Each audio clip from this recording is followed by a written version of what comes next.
देखिएगा, इच्छा परिमाण व्रत 9 चीजें हैं। एक सेकेंड मेरी ओर से देखिए, 9 वस्तुएं हैं। क्षेत्र, वास्तु, हिरण्य, सुवर्ण, धन, अन्य, दासी, दास और कुप्य।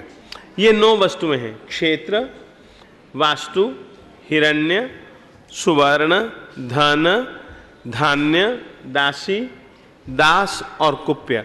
क्षेत्र कहते हैं खेत को।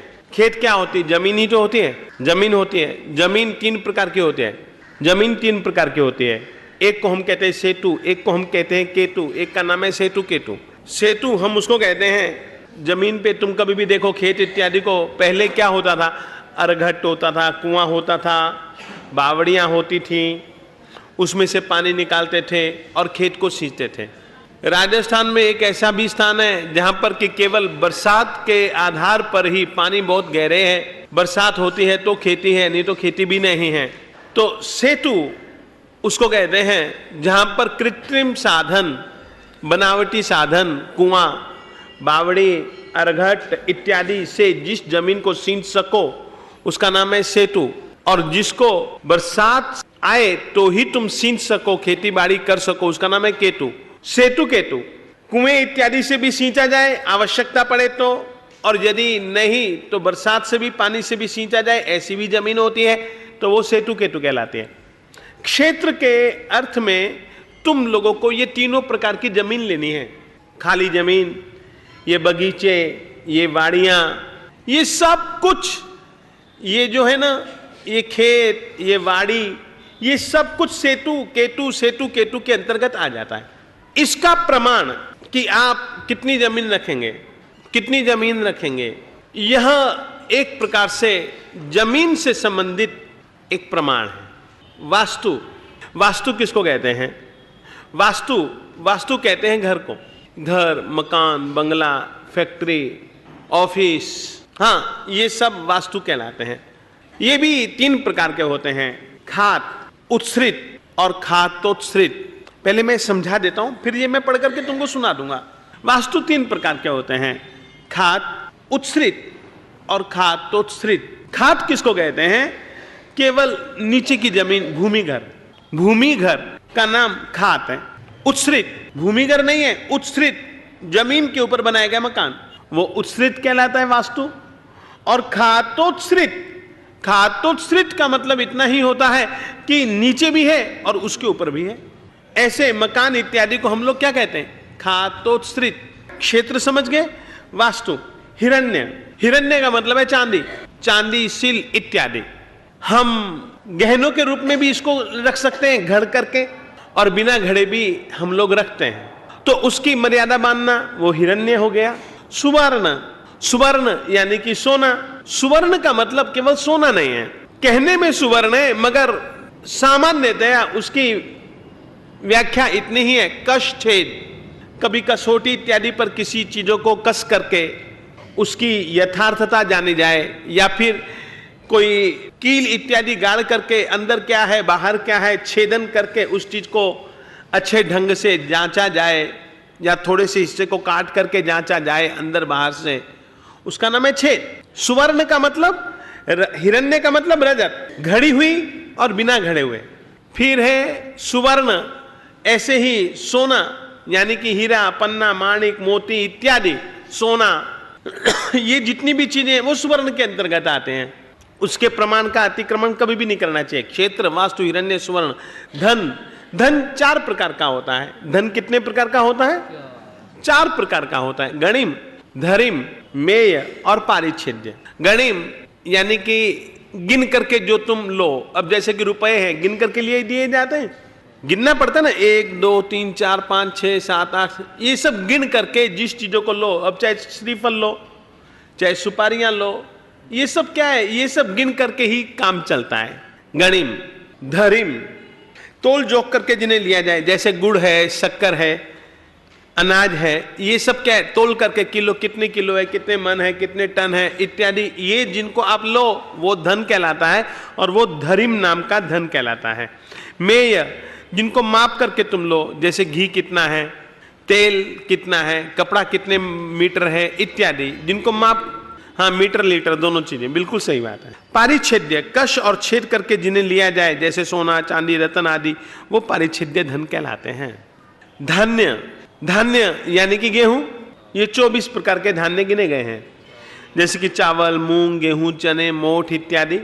द्विपद, द्विपद, दो, द्वि यानी कि दो, पद यानी कि पांव, दो पैर वाले कुछ पंछी होते हैं, जैसे कि मोर हो गया, हंस हो गया, ये दो पैर वाले हैं।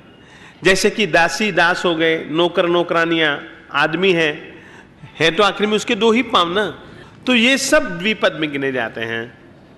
चतुष्पद, हाथी, घोड़े, गाय, भैंस, 4 पांव तो है ही, मगर तुम्हारी कार भी 4 पांव है उसके, नहीं है कि नहीं है? अब आज की तारीख में तो बहुत सारे ट्रक हैं, बहुत सारी बसें हैं जिसके कई कई पहिए होते हैं, वो सब के सब चतुष्पद में गिन लिए जाते हैं, कार वगैरह वाहन। अच्छा, अब देखिएगा, क्षेत्र, वास्तु, हिरण्य, सुवर्ण, धन, धान्य, दासी, दास, और फिर कुप्य। कुप्य कहते हैं सोने, बैठने, खाने पीने वगैरह के काम में आने वाली धातु की बनी हुई वस्तुएं तथा दूसरा फर्नीचर आदि वस्तुएं, ये सब की सब कुप्य कहलाते हैं। क्या कहलाते हैं? कुप्य।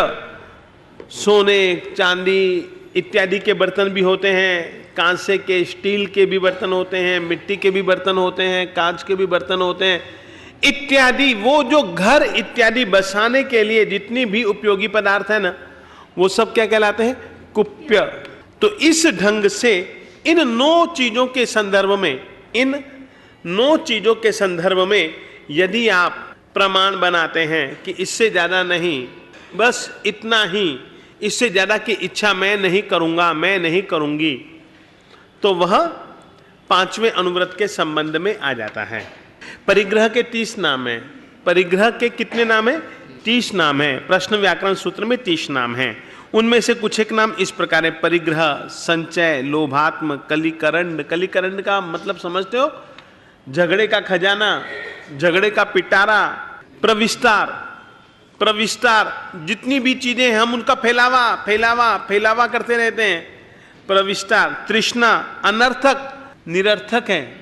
आसक्ति, असंतोष, मूर्छा, ये सब चीजें परिग्रह परिमाण व्रत के अंतर्गत आत्मा को सीमित करनी चाहिए। इस प्रकार से इच्छाओं का भी परिमाण, परिग्रह का भी परिमाण।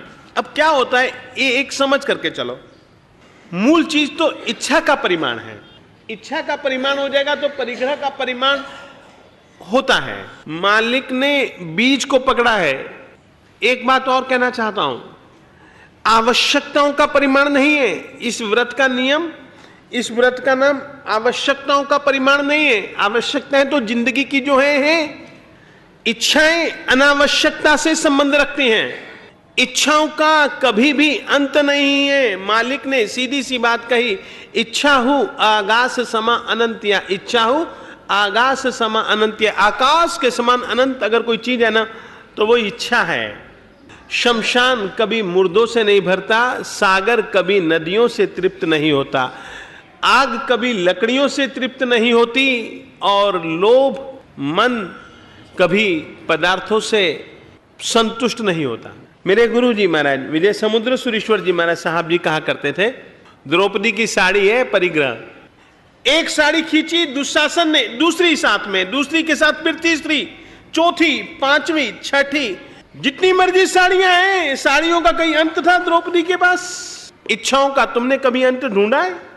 कृपया पापों से अगर बचना हो, महान आरंभ समारंभ महान परिग्रह से, मालिक ने महान परिग्रह को नरक गति का कारण बतलाया है, जैसे महारंभ समारंभ को बतलाया। इस तरीके से हम लोग इच्छा परिमाण व्रत, परिग्रह परिमाण व्रत को स्वीकार करके अपन लोग बहुत सारे दुखों से, बहुत सारी चिंताओं से, और तुमको कहूं तो बेकार बेमतलब की चिंताओं से हम फ्री हो सकते हैं। नहीं तो इतने सारे परिग्रह का पाप हम सेवन नहीं कर पाए, मगर अनुबंध चालू रहने के कारण से जो इतने सारे परिग्रह का पाप हमको हमेशा ही बोझिल बनाता है, उससे छूटने का उपाय मालिक ने, एक सरल सा उपाय मालिक ने अनुव्रत के अंतर्गत समझाया।